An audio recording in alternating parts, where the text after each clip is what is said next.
everybody. Welcome to today's edition of the CrossFit Games Update Show. I'm Sean Woodland with Nicole. Christensen. 14.2 is in the books, thankfully. And congratulations to you, because you are now the proud owner of bragging rights for the Update Show for the next week. I only beat Sherwood by 1 rep, though. That's a win. So that is a W. Shy you of the beat me by a lot more. So my hat is off to you.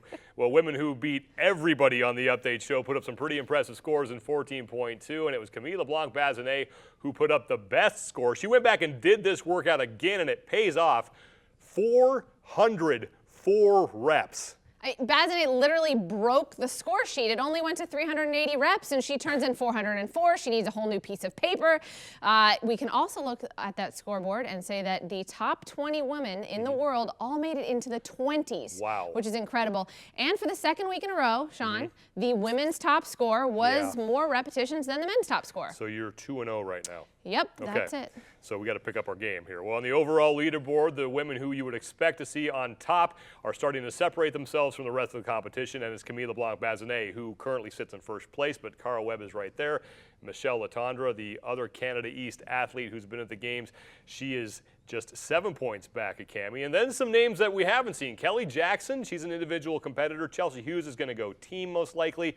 And then in 8th and 9th, the 2 former champions, Sam Briggs and Annie Thorisdottir.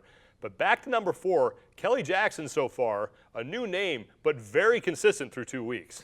Kelly Jackson, we had the opportunity to speak with her today on the phone, and she's been a long-time CrossFit Games, or excuse me, CrossFit regional level competitor, consistent top 10 finishes.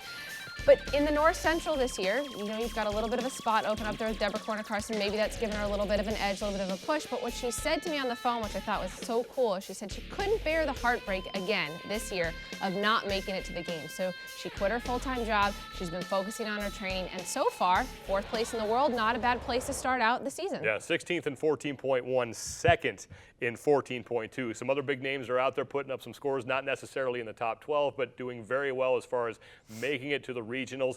Julie Fouché currently sits in 28th, Stacey Tovar 31st, and then at the bottom there, Kristin Clever, 79th, and Lindsey Valenzuela 88th. Let's start with Kristin Clever. That's a woman who we're used to seeing towards the top of the leaderboard in the World Wide Open. Now she's in 79th. Is there some concern there for Kristin?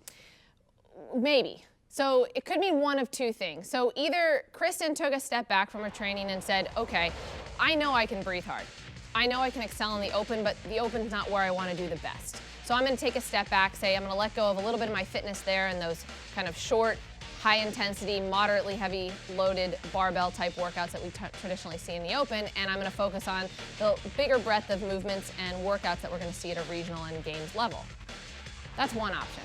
Alternatively, maybe it's just getting to the point where the level of competition is just sort of creeping up on Kristin, and now it's starting to pass her by. We won't know, though, until we get to the regional level. Now, both are still okay. Both Lindsey and Kristin are still okay in their regions, but now Lindsey Valenzuela is 88th in the world. Any concern for her?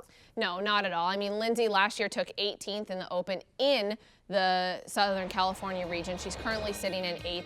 She's at a point in her training where she can say, you know, I need to just check the box, get through these workouts. She doesn't need to put a ton of focus on it. She's got bigger things ahead. And we know that the Open maybe isn't going to be her strongest level or strongest suit because of the type of workouts that come out.